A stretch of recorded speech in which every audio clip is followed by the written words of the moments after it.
പറയാൻ പോകുന്നത് carbon nano ട്യൂബിനെ കുറിച്ചാണ്. നമുക്കറിയാം വളരെ പ്രധാനപ്പെട്ട ഒരു നാനോ മെറ്റീരിയൽ ആണ് കാർബൺ നാനോ ട്യൂബ്.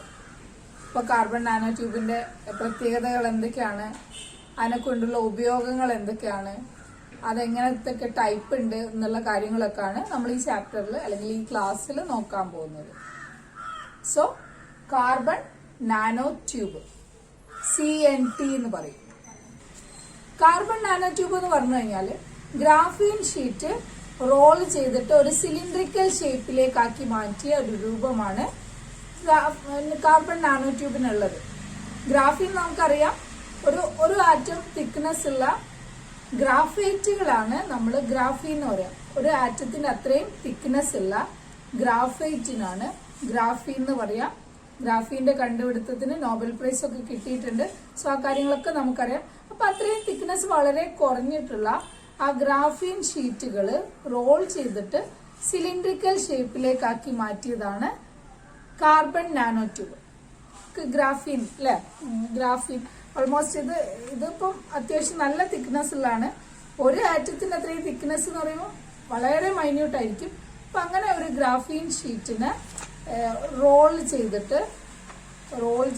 ഇങ്ങനെ സിലിണ്ടറിക്കൽ ഷേപ്പിലേക്കാക്കി മാറ്റിയതാണ് കാർബൺ നാനോ ട്യൂബ് എന്ന് പറയുന്നത്. ഏകദേശം ഇങ്ങനെ സിലിണ്ടറിന് ഇത്രയൊന്നും വലിപ്പമൊന്നും ഉണ്ടാവില്ല, പക്ഷെ നമ്മളൊരു ഡെമോക്ക് വേണ്ടി മാത്രം കാണിക്കുന്നതാണ്. ഒരു ഷീറ്റ് ഇങ്ങനെ റോൾ ചെയ്തിട്ട് ഇത് സിലിണ്ടറിക്കൽ ഷേപ്പിലാക്കി മാറ്റിയതാണ് കാർബൺ നാനോ ട്യൂബ്.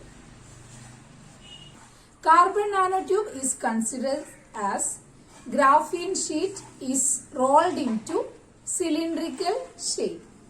അതാണ് കാർബൺ നാനോ ട്യൂബിന്റെ ഒരു ഡെഫിനിഷൻ ആയിട്ട് നമുക്ക് പറയാനുള്ളത്. ഇനി കാർബൺ നാനോ ട്യൂബ് എത്ര ടൈപ്പ് ഉണ്ട് നോക്കാം. Different type carbon nano tubes ഉണ്ട്. സോ നമുക്ക് ഏതൊക്കെയാണ് ഡിഫറെന്റ് കാർബൺ നാനോ ട്യൂബ് നോക്കാം. കാർബൺ നാനോ ട്യൂബ് രണ്ട് ടൈപ്പാണുള്ളത്. കാർബൺ നാനോ ട്യൂബ് രണ്ട് ടൈപ്പ് ഉണ്ട്. Single walled carbon nano ട്യൂബും multi walled carbon nano ട്യൂബും. Single walled carbon nano tube എന്ന് പറഞ്ഞാൽ ഒരു ഗ്രാഫീൻ ഷീറ്റ് റോൾ ചെയ്തിട്ട് സിലിണ്ടറിക്കൽ ഷേപ്പിലേക്കാക്കി മാറ്റിയതാണ് single walled carbon nano tube. ഇനി multi walled carbon nano tube എന്ന് പറഞ്ഞാൽ രണ്ടോ അതിൽ കൂടുതലോ ഗ്രാഫീൻ ഷീറ്റ് റോൾ ചെയ്തിട്ട് സിലിണ്ടറിക്കൽ ഷേപ്പിലേക്കാക്കി മാറ്റിയതാണ് multi walled carbon nano tube. അതായത് ഒറ്റ ഗ്രാഫീൻ ഷീറ്റ് ഇങ്ങനെ റോൾ ചെയ്തിട്ട് സിലിണ്ടറിക്കൽ ഷേപ്പിലേക്കാക്കി മാറ്റി കഴിഞ്ഞാൽ അങ്ങനത്തെ കാർബൺ നാനോ ട്യൂബിന് നമ്മൾ പറയുന്നത് single walled carbon nano tube. ഒറ്റ ഷീറ്റേ ഉള്ളൂ ഇതിൽ. ഇനി ഒന്നിൽ കൂടുതൽ ഗ്രാഫീൻ ഷീറ്റുകൾ ഇങ്ങനെ റോൾ ചെയ്തിട്ട് സിലിണ്ടറിക്കൽ ഷേപ്പിലേക്കാക്കി മാറ്റിയിട്ടുണ്ടെങ്കിൽ അതിന് നമ്മൾ multi walled carbon nano tube എന്നാണ് പറയാ. ഒന്നിൽ കൂടുതൽ എത്രയാവാം, 2 4 എത്രയാവാം, എത്ര വേണമെങ്കിലും എണ്ണം പറയുന്നില്ല. ഒന്നിൽ കൂടുതൽ ഗ്രാഫീൻ ഷീറ്റുകൾ ഇങ്ങനെ റോൾ ചെയ്തിട്ട് സിലിണ്ടറിക്കൽ ഷേപ്പിലേക്കാക്കി മാറ്റിക്കഴിഞ്ഞാൽ അതിനാണ് നമ്മൾ multi walled carbon nano tube എന്ന് പറയാം.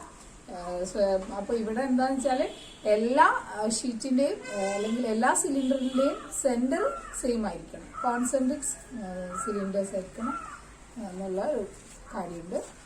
സോ ഒന്നിൽ കൂടുതൽ ഗ്രാഫീൻ ഷീറ്റ് റോൾ ചെയ്തിട്ട് സിലിണ്ടറിക്കൽ ഷേപ്പിലാക്കി മാറ്റുന്ന അല്ലെങ്കിൽ അങ്ങനെ ഉണ്ടാക്കുന്ന കാർബൺ നാനോ ട്യൂബാണ് multi walled carbon nano tubes. Carbon nano tube ഏറ്റവും സ്ട്രോങ്ങസ്റ്റ് അല്ലെങ്കിൽ ഏറ്റവും സ്ട്രോങ് ആയിട്ടുള്ള മെറ്റീരിയൽ ആണ് carbon nano tube. Strongest material. അതുപോലെ തന്നെ ഇത് വളരെ ഫ്ലെക്സിബിൾ ആണ്.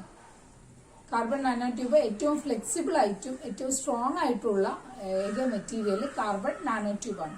Strongest and most flexible material. Carbon nano ട്യൂബിന് ഹൈ തെർമൽ കപ്പാസിറ്റിയാണ്. തെർമൽ കപ്പാസിറ്റി ഏറ്റവും കൂടുതലുള്ള ഒരു മെറ്റീരിയൽ ആണ് carbon nano tube. Carbon nano ട്യൂബിന്റെ മറ്റൊരു പ്രത്യേകത, ഇതിന്റെ ആറ്റത്തിന്റെ അറേഞ്ച്മെന്റിനനുസരിച്ച് ഇതിനെ കണ്ടക്ടറായിട്ടും സെമി കണ്ടക്ടറായിട്ടും ആക്ട് ചെയ്യാൻ കഴിയും. കണ്ടക്ടർ സെമി കണ്ടക്ടറൊക്കെ നമുക്കറിയാം. ഇലക്ട്രിസിറ്റി കടത്തിവിടാനുള്ള ഓരോ പിന്നെ മെറ്റീരിയലിന്റെ കഴിവിനനുസരിച്ച് നമ്മൾ അതിനെ കണ്ടക്ടർ എന്നും സെമി കണ്ടക്ടർ എന്നൊക്കെ വേർതിരിച്ചിട്ടുണ്ട്. സോ ഈ കാർബൺ നാനോ ട്യൂബിന് ചില ടൈമിൽ കണ്ടക്ടർ ആയിട്ടും ചില ടൈമിൽ സെമി കണ്ടക്ടർ ആയിട്ടും ആക്ട് ചെയ്യാനുള്ള കഴിവുണ്ട്. അതുപോലെ തന്നെ ഇതിന്റെ ഇലക്ട്രിക്കൽ കണ്ടക്ടിവിറ്റിയും വളരെ കൂടുതലാണ്. വെരി ഹൈ ഇലക്ട്രിക്കൽ കണ്ടക്ടിവിറ്റി ഉള്ള ഒരു മെറ്റീരിയൽ ആണ് കാർബൺ നാനോ ട്യൂബ്. ഇതിന് നീഡിൽ ലൈക്ക് സ്ട്രക്ചർ ആണ്, അതായത് സൂചി പോലെയുള്ള ഒരു സ്ട്രക്ചർ ആണ്. അതുകൊണ്ട് തന്നെ ഇതിന് സെല്ലുകളുടെ ഉള്ളിലേക്ക് വരെ തുളച്ചു കയറാനുള്ള കഴിവുണ്ട്. പിന്നെ കോശങ്ങൾക്കുള്ളിലേക്ക് തുളച്ചു കയറാനുള്ള കഴിവുണ്ട് carbon nano tube. It can penetrate into cells. അതുകൂടാതെ ഇത് സ്റ്റിക്കി ആണ്. ഇപ്പൊ എവിടെയെങ്കിലും പോയി പറ്റി പിടിക്കാനുള്ള കഴിവുണ്ട് കാർബൺ നാനോ ട്യൂബിന്. സ്റ്റിക്കി നേച്ചർ ഉള്ള ഒരു മെറ്റീരിയൽ ആണ് കാർബൺ നാനോ ട്യൂബ്. ഇനി ഒരുപാട് പ്രോപ്പർട്ടീസ് ഉണ്ട്. അപ്പോൾ ചുരുക്കി നമ്മൾ പറഞ്ഞത് ഇത്രയും കാര്യങ്ങളാണ് പ്രോപ്പർട്ടീസ് നമ്മൾ പറഞ്ഞത്. They are strongest and most flexible material, high thermal capacity. It can act as conductor as well as semiconductor. It have high electrical conductivity. It has the ability to penetrate into cells and it has a sticky nature. ഇനി നമ്മൾ നോക്കുന്നത് ഇതുകൊണ്ടുള്ള applications എന്തൊക്കെയാണെന്നാണ്. Carbon nano ട്യൂബിന്റെ applications അല്ലെങ്കിൽ ഏതൊക്കെ മേഖലയിൽ ഇത് ഉപയോഗിക്കാൻ പറ്റുന്നതാണ് നമ്മൾ നോക്കാൻ പോകുന്നത്. അപ്പോൾ ഇതിന്റെ ഒരു പ്രധാന ഉപയോഗം എന്ന് പറഞ്ഞാല് അല്ലെങ്കിൽ ഇത് ഉപയോഗിച്ച് നമുക്ക് മോളിക്കുലാർ സൈസ് ടെസ്റ്റ് ട്യൂബുകളും ക്യാപ്സ്യൂളുകളും ഉണ്ടാക്കാൻ പറ്റും. മോളിക്കുലാർ സൈസ് ടെസ്റ്റ് ട്യൂബുകളും ക്യാപ്സ്യൂളുകളും ഒക്കെ ഉപയോഗിച്ചിട്ട് കൃത്യമായിട്ട് ഒരു പ്രത്യേക പോയിന്റിൽ മാത്രം ഒരു ചെറിയ എമൗണ്ട് മെഡിസിൻ ഒക്കെ ഡെലിവർ ചെയ്യണമെങ്കിൽ അത്രയും മോളിക്കുലാർ സൈസുള്ള ടെസ്റ്റ് ട്യൂബും ക്യാപ്സ്യൂൾസും ഒക്കെ വേണം. അപ്പൊ അത്തരം മോളിക്കുലാർ സൈസ് ടെസ്റ്റ് ട്യൂബുകളും ക്യാപ്സ്യൂളുകളും ഉണ്ടാക്കാൻ കാർബൺ നാനോ ട്യൂബാണ് ഉപയോഗിക്കുന്നത്. DNA അനാലിസിസിനും പ്രോട്ടീൻ അനാലിസിസിനും ഒക്കെ ഉപയോഗിക്കുന്ന അറ്റോമിക് ഫോഴ്സ് മൈക്രോസ്കോപ്പിയുടെ ടിപ്പ് ഉണ്ടാക്കാൻ വേണ്ടിയിട്ട് ഉപയോഗിക്കുന്നത് കാർബൺ നാനോ ട്യൂബാണ്. അറ്റോമിക് ഫോഴ്സ് മൈക്രോസ്കോപ്പിയുടെ ടിപ്പ് ഉണ്ടാക്കാൻ വേണ്ടി ഉപയോഗിക്കുന്നത് കാർബൺ നാനോ ട്യൂബാണ്. കാർബൺ നാനോ ട്യൂബ് നമുക്കറിയാം വെയിറ്റ് വളരെ കുറവുള്ള ഒരു മെറ്റീരിയൽ ആണ്. അതുപോലെ തന്നെ വളരെ സ്ട്രോങ്ങസ്റ്റ് ആയിട്ടുള്ള ഒരു മെറ്റീരിയൽ ആണ്. സോ ഇത് സ്പേസ് വെഹിക്കിൾസിലും അതുപോലെ തന്നെ എയർക്രാഫ്റ്റിലും ഒക്കെ ഉപയോഗിക്കുന്നുണ്ട്. അതുപോലെ മിലിറ്ററി വെഹിക്കിൾസിലും ഒക്കെ കാർബൺ നാനോ ട്യൂബ് യൂസ് ചെയ്യാൻ പറ്റുമെന്നാണ് പറയുന്നത്. So carbon nano tube used in space vehicles and aircrafts. Carbon nano tube ഉപയോഗിച്ചിട്ട് നമുക്ക് ട്യൂമേഴ്സിനെ ഡിസ്ട്രോയ് ചെയ്യാൻ പറ്റും, അല്ലെങ്കിൽ ക്യാൻസർ സെല്ലിനെ നശിപ്പിക്കാൻ വേണ്ടി കാർബൺ നാനോ ട്യൂബ് ഉപയോഗിക്കാം.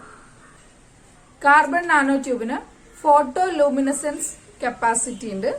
അതുകൊണ്ട് തന്നെ single walled carbon nano tube photo voltaic ഇൻഡസ്ട്രിയിൽ ഉപയോഗിക്കുന്നുണ്ട്. ഫോട്ടോ വോൾട്ടായിക് ഇൻഡസ്ട്രിയിലും single walled carbon nano tube ഉപയോഗിക്കുന്നു. ഇനി ഒരുപാട് ആപ്ലിക്കേഷൻസ് ഉണ്ട് കാർബൺ നാനോ ട്യൂബിന്. തൽക്കാലം ഇവിടെ വെച്ച് നിർത്തുകയാണ്.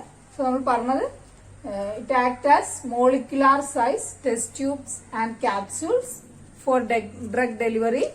Then it used to make tip of atomic force microscope for DNA and protein analysis. Then it used in space vehicles and aircrafts. Used to destroy tumors.